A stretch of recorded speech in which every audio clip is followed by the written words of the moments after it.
Welcome to Gaffer. My guest today is a creator, creates word, creates stories in which actors get to breathe, get to become. And she's behind big shows like Riona, Jetam, and DJ. Please make welcome my friend and colleague, Fifi. It sounded like you forgot my name for like 5 seconds there. No, so you know your name, right?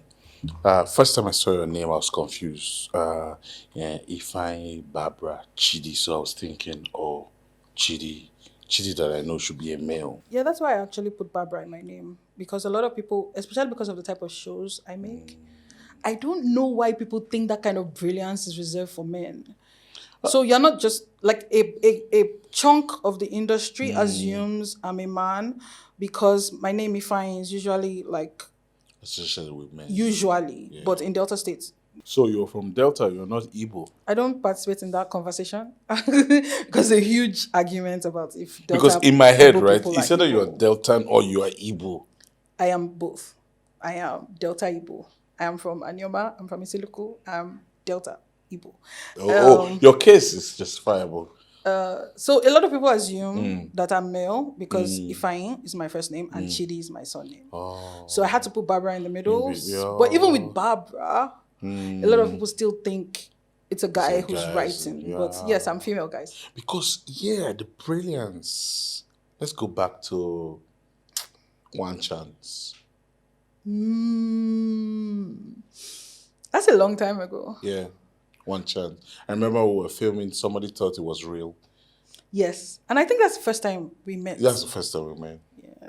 So you were first a producer before, right? Yes. I started off in this industry as, well, no. I started in this industry as a writer. Okay. Money did not really show up like That's a point where hunger pushed me to It's lighting. not, it wasn't, it wasn't hunger. But money didn't show up like that. And I'm very educated. My I remember when I said I wanted to enter Nollywood and my mother was like, do you know how much you spent to send you to school? Tell us about your education. So I have a first degree in mathematics and statistics. Hey. So, and I think this helps my analytical brain. It So helps I have you to put words together I perfectly. So that's my first degree. Then I have a degree in journalism, Okay. which was my mathematics and statistics is a combined degree. So I have a degree in journalism. Then I have a master's in media and communication. And then I carried all that. I carried all the certificates. And I came to know. And I came to, my mother was complaining every day. I remember her saying, how much did you make this month? And I think that month I'd written a script for 30K. And she was like, do you know how much you spent on your school fees? Because I went to expensive schools. Like I went to Pan Atlantic University, the school that owns LBS for my master's. So imagine LBS school fees. Whoa. And my mother's like, you made 30K this month. So what is wrong with you? That's what they were thinking. It's passion, right? Sometimes you are crazy. So I was struggling at the time, so I quit writing for a bit. Every time I quit writing, I went back to school. So that's why I have. So I quit writing, and I got my journalism degree. Then I quit writing again, and I got my master's degree. It was in the middle of my journalism degree that I wrote on a show called Aduke Hotel. Including Joko put out a message on Twitter to say she was looking for writers. I mean, I wanted to be a writer, so I sent her a sample. And she was like, Ultima Studios was doing Aduke Hotel. Do I want to? So that was my first writer's room that I participated in. But before then, I'd gone to a writer's room that Yinka Ogun was organizing for a show called Domingo's Daughters. Okay. I wasn't a writer then. I was a participant. I went to just look at what they are doing. So after writing Aduke Hotel, it was immediately after my master's. I remember I had met James at this point. Okay. So I was doing my internship in an oil company. And I want you to know what James did to me. I was doing my internship in an oil company. And James used to park outside my house every day because he wanted me to come and help him produce his show. He was behaving like an evil spirit because I was making a lot of money. Wow. So that's how I got on Dear Avalon and then One Chance. So I was production manager. Which one did you do first? We did Dear Avalon first because I remember being at work and James coming to tell me that I need to hold auditions for actors to do Dear Avalon. So I quit my job to do Dear Avalon, and then after Dear Avalon, It was a beautiful story. One Chance. Dear Avalon was underrated because that story was so good. Yeah, I think it came earlier. It was before its time. Before its So Xavier wrote Dear Avalon. That's how I met Xavier. Xavier. Yeah, that's how I met Xavier, and then One Chance. So I produced One Chance from Danny. One Chance was so real, man. It was scary to some people. I remember people passing by the bus and trying to see whether are they really kidnapping people. It was so good. It was really good. Yeah. So it was like a test for you, the producing. Yes, it was. It was a foray into a different part of the industry, right? Producing is storytelling, but it's storytelling in such an analytical way, which is why I say that my background in mathematics and statistics helps my analytical mind, because you have to be very structured in producing. You can't let balls drop. And that was something that I learned from producing. But after producing One Chance, people who knew I could write now gave me the task of, I think it was Victor Sanchez Agawa invited me to the Hush Writers Room in 2015. Now, when I did the Hush Writers Room, I volunteered to be a story editor. And I think that that's a thing that a lot of young people are not doing now, because we want the money quick. Right. I understand the economy is bad. It's bad. But but sometimes what you learn volunteering is way more useful than... Do you know why? People are open to giving you the knowledge juice when you are volunteering. For free. When they pay you, they feel like, I'm paying you, I shouldn't be giving you so much. You should be, giving in that much of the money I'm paying you. So a lot of people are not interning. Somebody comes 1 or 2 times, I want to follow you. I've seen your great work. And then, is he coming? No. They're tired. And so they just come to your office and take pictures and make videos, and that's it. That period on Hush, I think that's formed the basis of my storytelling, because it was the first time that I went into a proper writer's room with structure, learned freighter, learned storytelling on the job. I feel like we were thrown in, myself and Osang. Osang was the story editor, and I was his assistant. I don't have credit on that show. If you watch the show, I don't have credit on that show as a story editor, just as a writer. But what I learned is the basis of everything I have done when it comes to storytelling. Because that period we were thrown into the deep end, figure it out.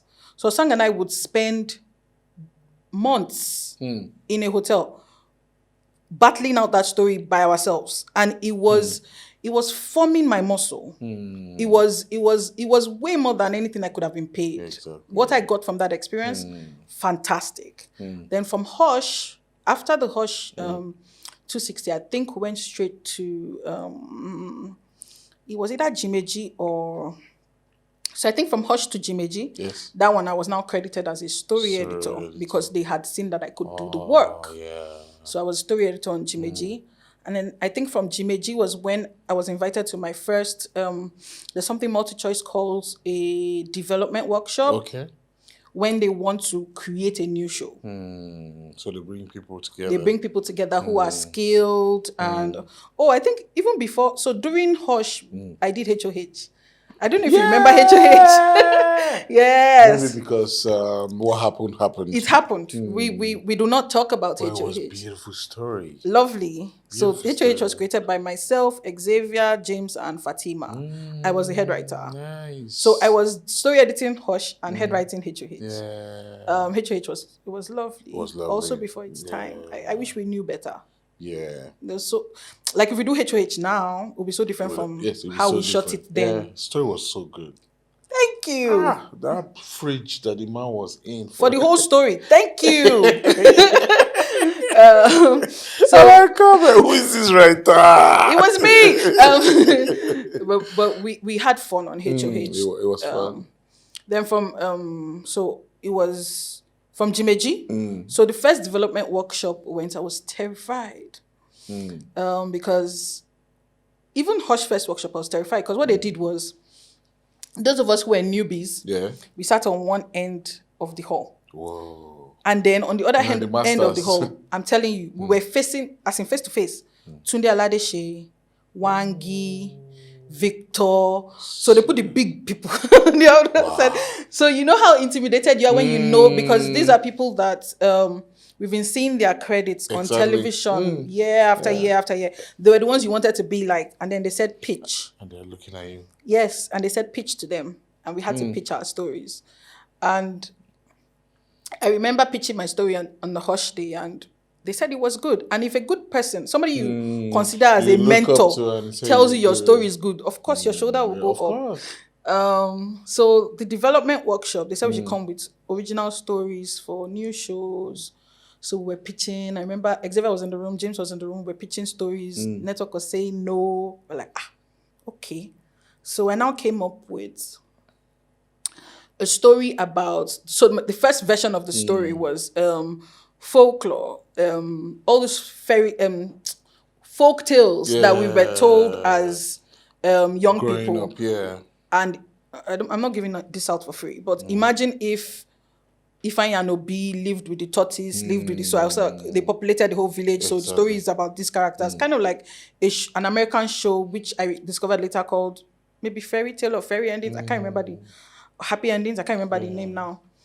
Network said no, but Wangi was like, "There's something there." That you haven't developed yet. So I now went back. I was now thinking about the story of David and Jonathan in the Bible. And I was like, okay, so what if David and Jonathan weren't friends? Because in the Bible, David and Jonathan were friends, and David became the king instead of the king's son. So I was like, okay, what if you have a story where a boy is picked up from somewhere and he becomes the king, and the person who's supposed to be king is mad at him because he's being shown favor over him. This is Ajoche. And this is how Ajoche was born. Whoa. Yes. So No in wonder that the show was so great. in that room, that was the first time I ever tried like to create anything. So that's how so the story idea was now given to James and Xavier. So that's how Alechenu, Ekpe, all these guys were born. Yeah. So that was Ajoche. And then I wrote on Ajoche as well. Yeah, you wrote some episodes. Yes, and then in that period, I was story editor on the Tinamba show. Yeah. Yes, that show. Then from that show, I was called in to be a story editor on Battleground Final Showdown because Osang was head writer on Battleground Final Showdown. So, the show name is Brethren. Yes. No. Brethren was the show after. You see, there's so many shows. There's so many shows. I actually sat down one point and I calculated that I have developed, written, and created over 1,500 minutes, almost 1,500 minutes of television. There's so many shows. So if you want to... That's not small feat, man. Yes, I was talking to, and this is going somewhere else. There were these foreigners who came to our country to talk to storytellers. Yeah. And I was telling them that, we do 200 and at the time, 260 episodes. And they were like, how long does that take you? Like Chatham, like we wrote it in 6. So I was talking to them about that and the fact that, I've done almost 1,000 episodes of 1,000 episodes of TV, and the woman was in shock. Because over there, I don't think their writers are as prolific. So you have a couple of shows that are strong, but you don't write this much. In that short time. Yeah, so that's something that is special to us Nigerians. Yeah. I think they're even learning from us because I discovered that Tyler Perry is not shooting like the Asaba people. It's not good. I know they're learning from us, and I know that we can work under any circumstance and condition. But I think we should be trying to be more like them. They shouldn't be trying to be more like us. Are you not tired? Well, I'm tired. Imagine if, the day I learned that a show like Insecure, Isare, they write an episode for a year. A year? I've written an episode in a day. Like, what are you talking about? What are you talking about? Wow. So if we actually want our product to be better, we need to borrow some time. You take time to create, right? Time. Where do you get the inspirations from? Everywhere.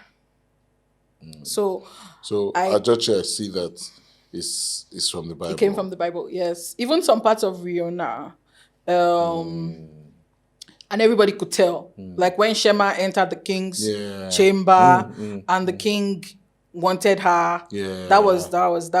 So I was raised in church. My mother was a reverend, so I have a lot of Bible, and the Bible has so many stories that Yeah. can lead to different ideas. Exactly. And I think there's a way my brain works. I can be in this room right now and maybe somebody moves a certain way, and the way that person moved, my brain is already saying, "Oh, what if?" and What what if? if. So I get ideas from. So there's a constant what if in your head.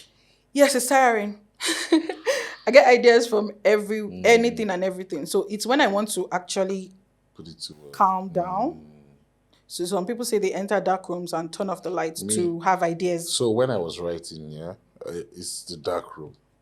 Dark room, close my eyes, cover my ears, probably with jazz for a bit. And then when I'm coming out from there, I have a story there.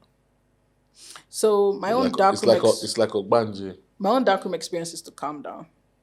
So I write with music. A lot of people say that they don't know how to, but that's my way of concentrating. Nice. But if I want to like switch my brain off, it's dark room, go into the bed cover, because as long as I'm awake, I'm thinking.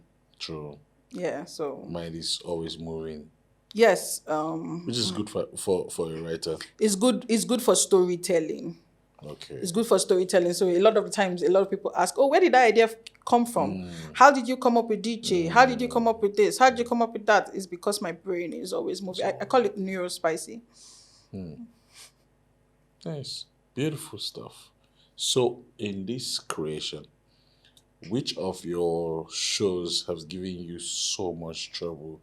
Trouble. Yeah. While creating. While creating.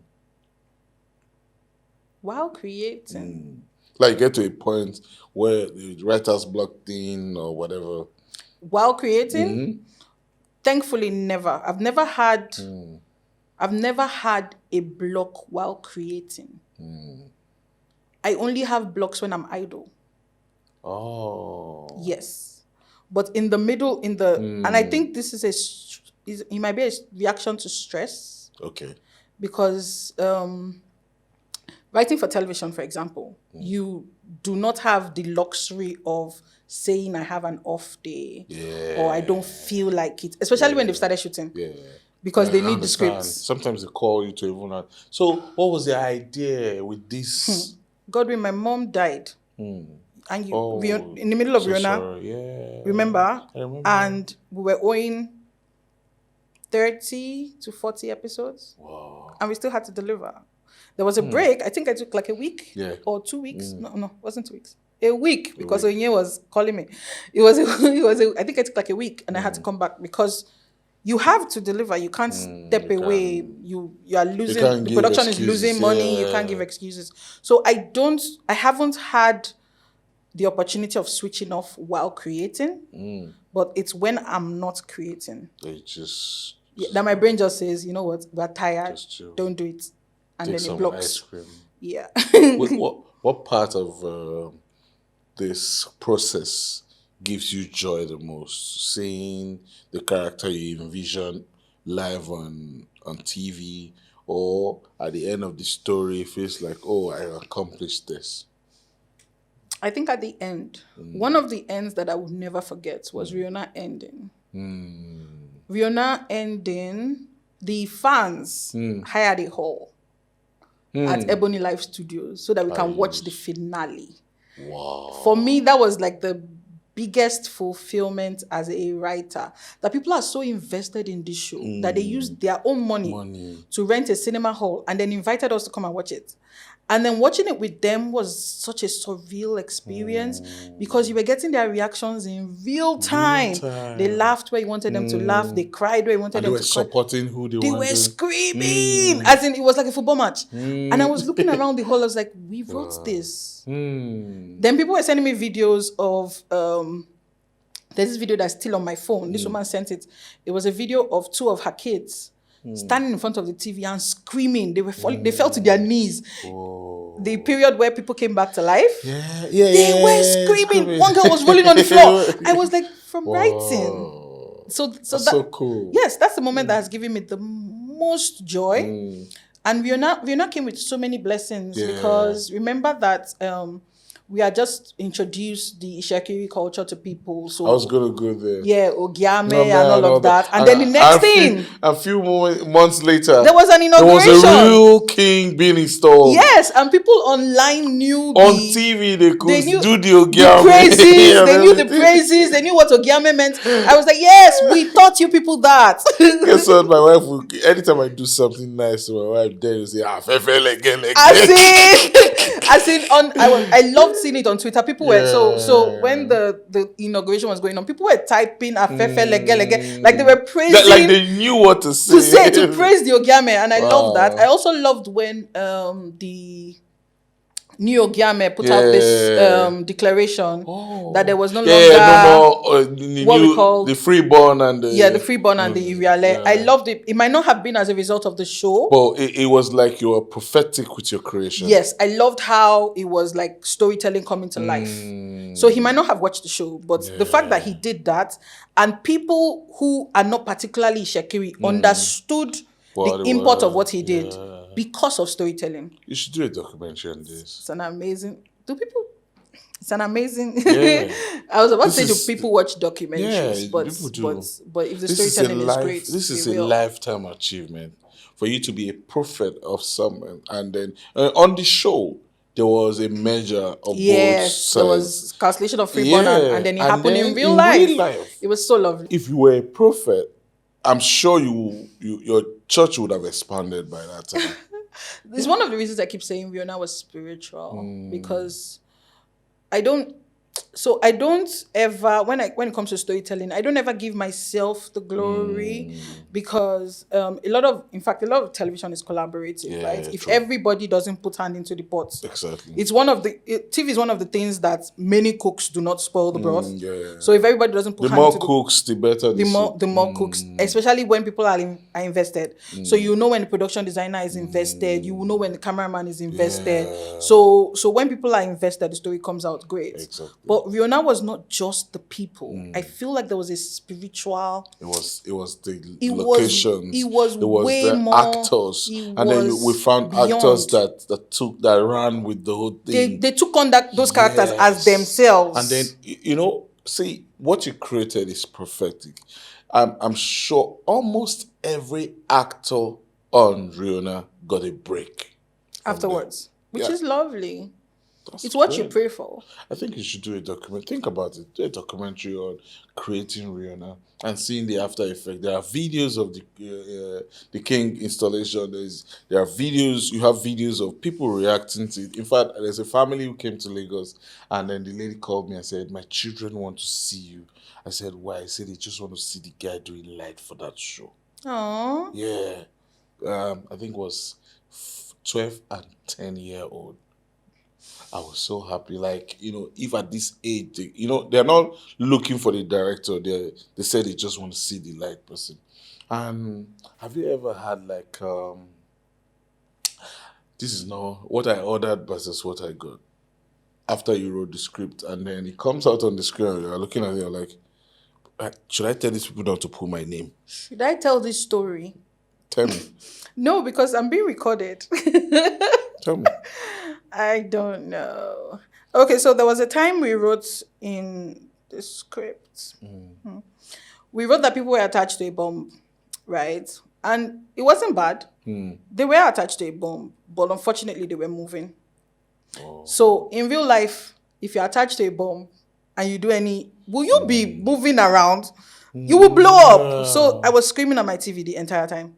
I was like, why are they moving? Why are they moving? What are you doing? Why are they moving? And then, Nigerians are harsh. Yeah. When they will now start abusing the writer, see the nonsense that the writer wrote. Yeah. But I feel like somebody dropped the ball somewhere along the line. And it did teach me a bit about lowering sometimes my expectations or morphing my ideas, because sometimes some ideas are achievable, But if people do not understand, like when I came early in the industry, I think it was in Joko that told the story of how she wrote the character was a closet drinker.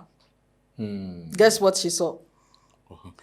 The director put the person in a closet to drink. So it kind of teaches you about managing your expectations sometimes. For real? Yeah, she said she just saw the character inside the wardrobe. Drinking. So it helps. So I learn lessons from these things. Yes, it's very painful to have what I ordered versus what I got, but sometimes it helps you like retell your stories in ways that are sometimes manageable for your production. The Aleku cave and the Aleku tree. You didn't see the Aleku tree. Did you feel bad? Anna Joche. I knew that it was what we could do graphics wise at the time. So I think Ajoche was very forward when it comes to graphics. So even though we judge what the graphics look like, it was futuristic for its time. So I didn't feel bad. It's kind of like in Chatham Shepi, we had a tree as well, the tree of life. Now, compare, and this is a good example, compare the Aleku tree to the Chatham tree. You would see that we have grown in leaps and bounds when it comes to graphics. So I didn't feel bad. I kind of understood that we're trying to do something ambitious. Yeah. Cool stuff. So, in your writing experience, which is your best in terms of? It's like asking a mother who's her favorite child. Yeah, they do. Yeah, but they don't say it. Whisper. They don't say it. So I've had a lot of shows. You had a lot of great shows. I've created, head written, and written on a lot of great shows. One of my favorite shows from 2 years ago was Crime and Justice, Lagos. I didn't create it, but I wrote on it. And we won an award for Best TV Show. I feel like that show was really, really good. I really like Diche because of what it was for the time it was on. I love Rihanna. I think like Rihanna is forever going to be something special for me because of its impact. I love Chatham, and you see, I'm going to just be really not just. I love Chatham because of what it did. Chatham is an Igbo show that was, the quality was really good. It was really good, and I'm sure even the actors who were on Chatham, who have been on, and this is not to other Igbo shows, would appreciate the difference in the quality. And I always wanted to do that with an Igbo show. So I like showing Nigerian culture to the world, but I also liked it to be elevated. So there was this video I saw online. There's this Russian woman who was watching Chatham in Nigeria when she was visiting. And then when she went back to her country, she was like, give me VPN because she wanted to finish it. Now, that's an Igbo show, but it's told in such a way that if you are in Finland, you can follow the story. If you are in Russia, you can follow the story. And so that's one of the reasons I love Chatham. You want me to keep going? I love Unbroken because it was the first time I was a head writer for a 260 episode show. I keep going. I love Dilemma because we had the opportunity to tell a love story. And I really, really like love. You like love, yeah. Yes, I feel like Dilemma is the most cheesy I have been when it comes to love stories because everybody was toasting everybody. Do you want me to continue? Continue. Because real out your box of real, man. Okay. So I've done Chatham, I've done Diche, I've done Riona. I love Ajoche because it was the first epic on 151. It was the first time African Magic did an original epic show. And I can say it's because I entered that room to say, what if David and Jonathan didn't like each other? So for all the shows that I've done, there's a reason I love them. Do I love some shows more than the other? Yeah, because of the impact. Yes. And you can tell I've been raving about Rihanna since. Yes, you can tell that I love some shows more than the other, but I love all my children equally. Please retreat. Please outie. Okay. I love Please Outie because it was the first time I walked out on my own to create, produce, and direct something.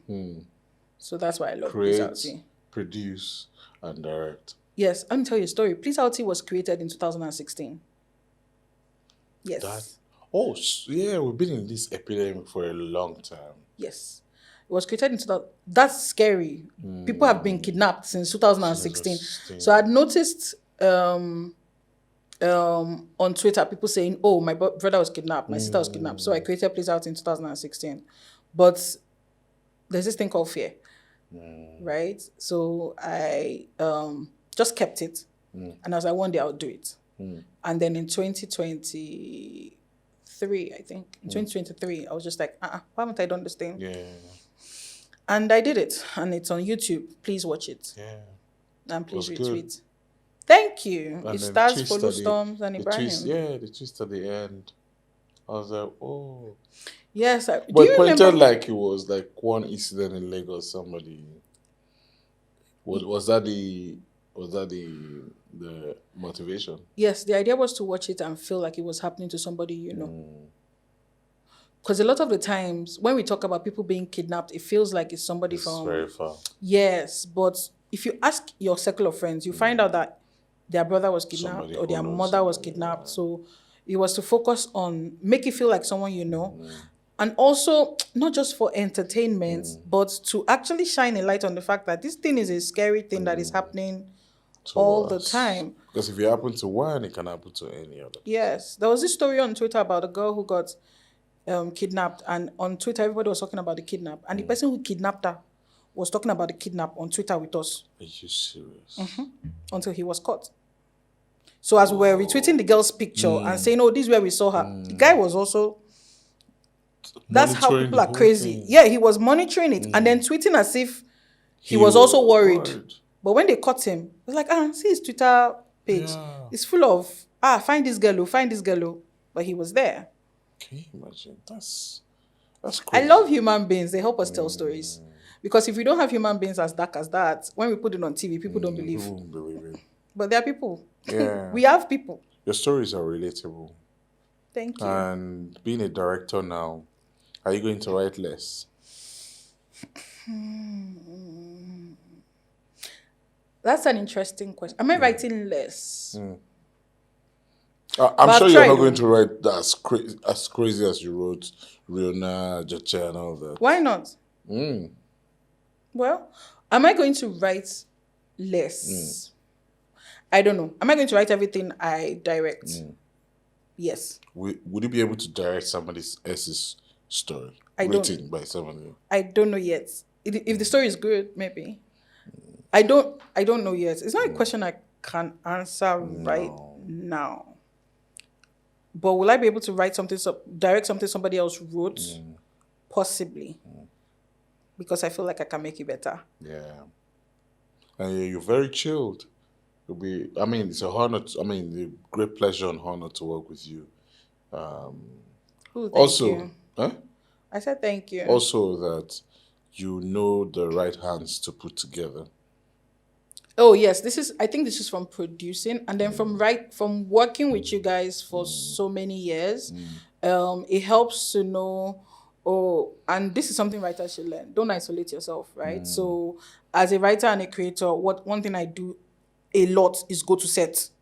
So you find out, who are the best gaffers, who are the best DOPs, who are the best, because especially if you want to grow as a person and start producing your own stuff, you need to know how to put people together, yes. And you don't isolate yourself, we're the writers.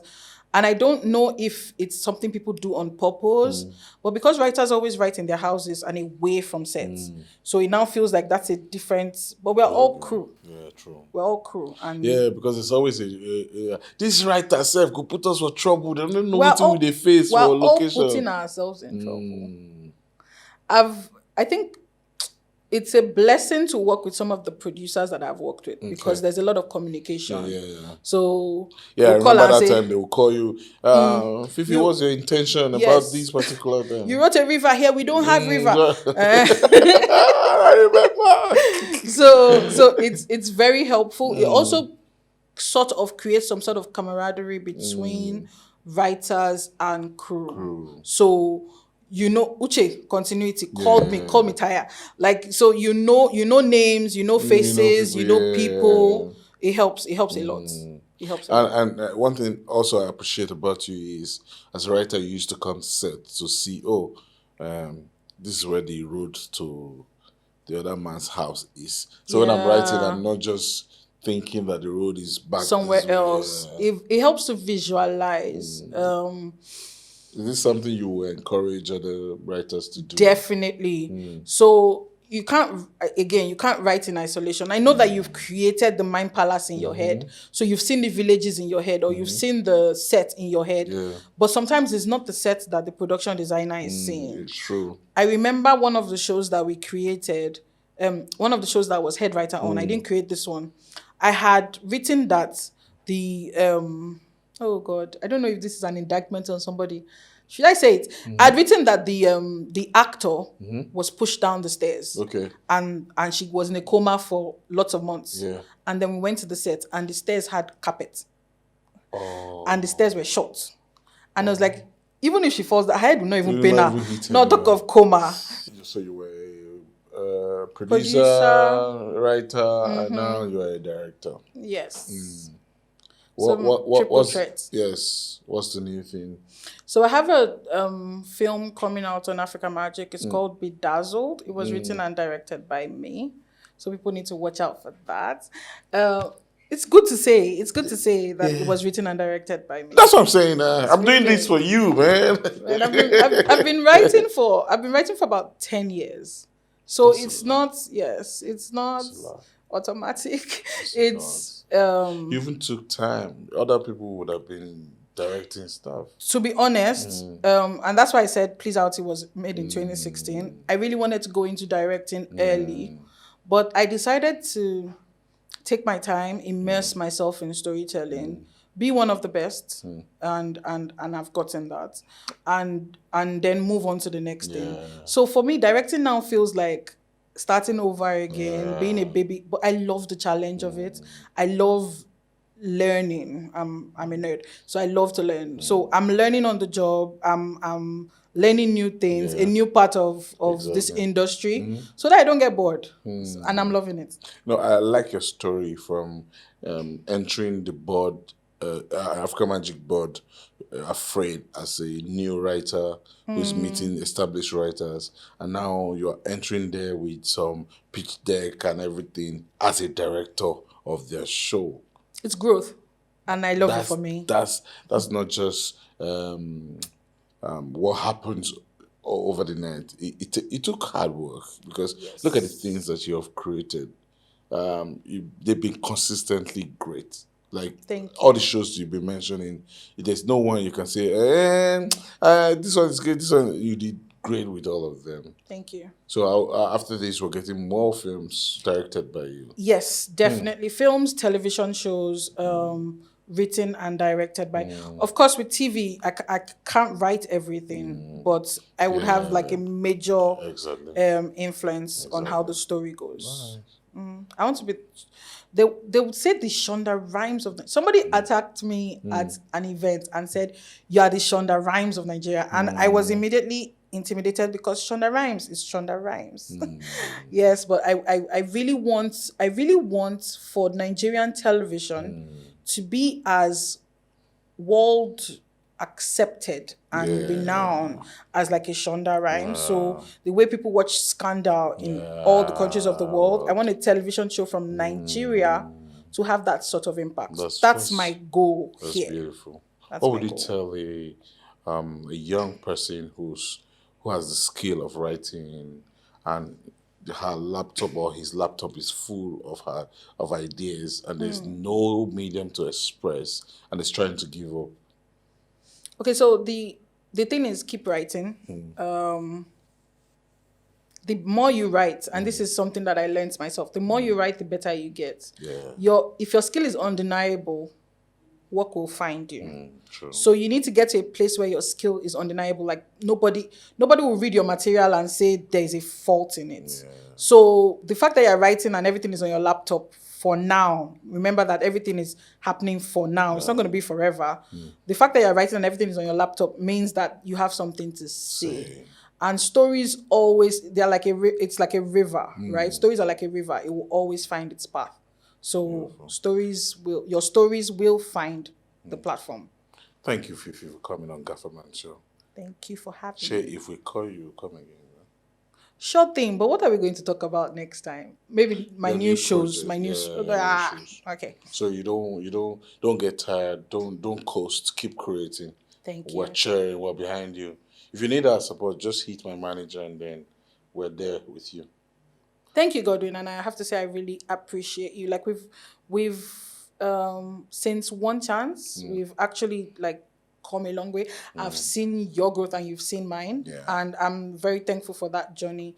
That there are people that you can say, "Oh, we started in this game together, and we grew." Here. Like you can actually see the growth. So I am grateful for you. I'm grateful for you. Thank you. I'm grateful for you too, being a prophet in the writing industry. Yeah. This is Gafferman, where you get stories you'll never get anywhere else. Please stay tuned.